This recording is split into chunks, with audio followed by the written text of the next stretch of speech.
Hola, buena tarde, bienvenido a Más Allá del Dinero. El día de hoy vamos a hablar del concepto de hegemonía. ¿Qué es la hegemonía? Pues simplemente la hegemonía es la supremacía que un Estado, o un pueblo, o una empresa ejerce sobre otro. Esta hegemonía le ayuda a poder cambiar la forma en que piensa la sociedad. Dicho de una forma más extensa, el concepto de hegemonía explica los procesos mediante los cuales el interés de un agente, a quien vamos a llamar hegemón, que también puede ser una coalición de agentes, transforma la visión socialmente aceptada y por lo tanto dominante. Para este enfoque, la construcción del poder sobre la sociedad posee dos vertientes que se alimentan la una de la otra: la coerción y la formación de consenso. Consideramos la hegemonía como la capacidad de sujetos formados por empresas o por estados de determinar las tendencias generales de reproducción de la sociedad. Generalmente hablamos de una sociedad capitalista y generalmente hablamos de una escala mundial. También debemos decir que hegemonía tiene que ser forzosamente multidimensional. ¿Qué quiere decir? Imagina a Estados Unidos. Generalmente cuando hablamos de hegemonía hablamos de Estados Unidos.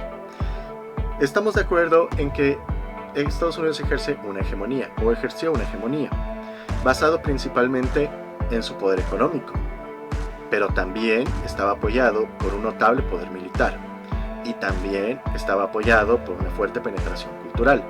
A eso nos referimos con multidimensional. Tiene que tener varios aspectos.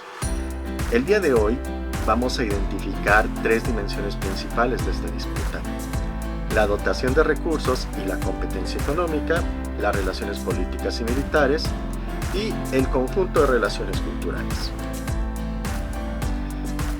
Al hablar de construcción y disputa, damos por sentado que la hegemonía no puede ser compartida.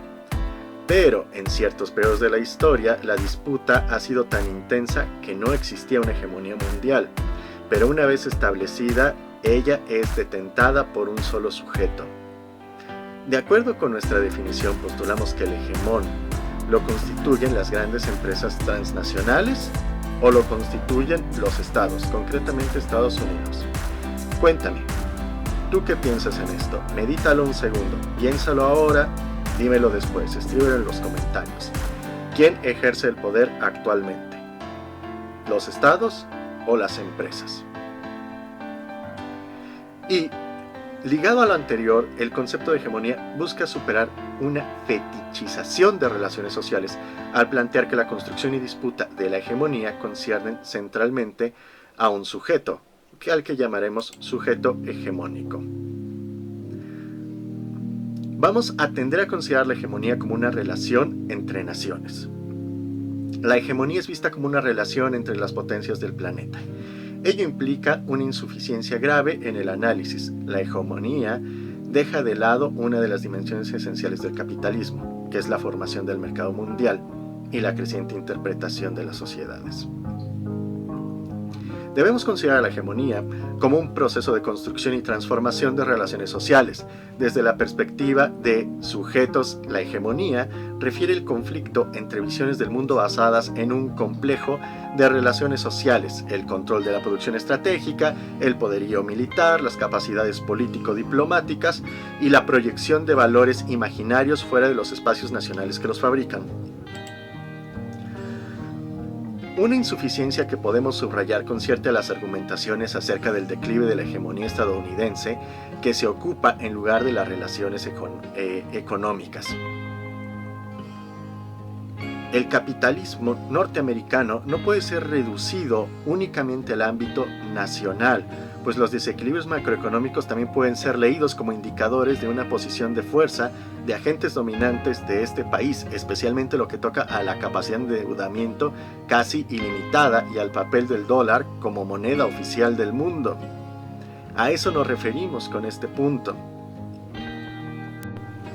Esta hegemonía de Estados Unidos es muy posible que la ocupó a partir de la Segunda Guerra Mundial. Sin embargo, esta viene en declive. A partir de los años 60 asistimos al lento e incontenible descenso de la posición de Estados Unidos en todos los terrenos fundamentales para la hegemonía. El corolario de este argumento es el tránsito a una multipolaridad o la existencia de una larga fase de ausencia de hegemonía. En la mayoría de los estudios que adhieren a esta idea se vislumbra a la región asiática como el principal candidato a ocupar la posición hegemónica, porque tiene poder militar, porque tiene una influencia social y política importante y sobre todo porque tiene un poder económico fuerte. Desde mi particular perspectiva, este argumento tiene una insuficiencia elemental. Deja de lado el conflicto social, un rasgo inherente al capitalismo. La industrialización de otras regiones del mundo fuera de Estados Unidos se hizo como una forma de apuntalar al hegemón frente a desafíos sociales, que impulsados por estallidos de clases oprimidas buscaron establecer sistemas de relaciones no capitalistas.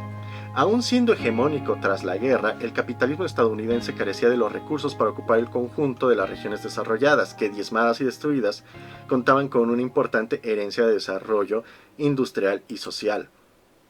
Estos dos factores y la necesidad estadounidense de contener al llamado bloque socialista y a la acción de los agentes locales impulsaron la reconstrucción de socios competidores en diversas regiones del planeta. Seguramente aquí podemos mencionar los ejemplos de Alemania y Japón.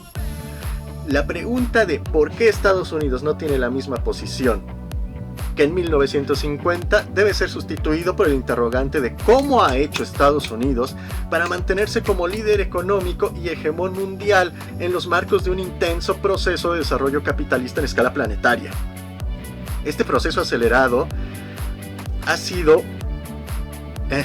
llevado desde 1950 hasta la actualidad. Los agentes estadounidenses, empresas, centros de investigación, complejos militares, etc., han logrado mantenerse a la vanguardia del desarrollo científico y tecnológico, indiscutiblemente. Y aún más, han dotado al capitalismo de un nuevo aliento con el desarrollo de fuerzas productivas que van desde la revolución informática hasta la ingeniería genética y la exploración del espacio exterior, pasando por la provisión de los imaginarias industrias culturales. Todo eso nos lo ha dado la industria americana en los últimos años. Ahí es donde está su verdadera hegemonía.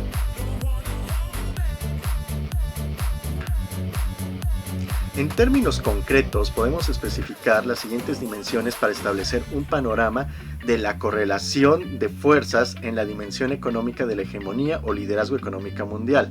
Se necesita superficie territorial y territorio habitable, recursos naturales, petróleo, gas, biodiversidad, agua, población y una población fuerte económicamente activa. Y un núcleo tecnológico, llámese informática, llámese telecomunicaciones, internet, ingeniería genética, etcétera, etcétera, etcétera. También la dimensión político-militar constituye el terreno de la mediación y sanción del orden establecido. Ojo, se necesita la milicia para contener el orden.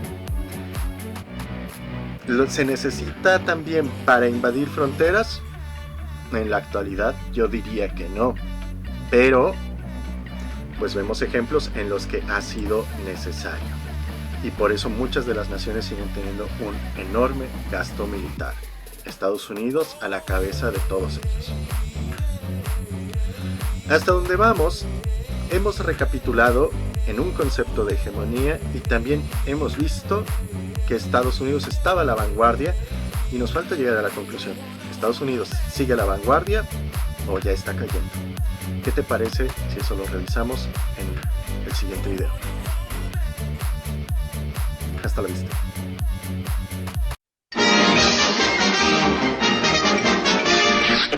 Eso es todo, amigos.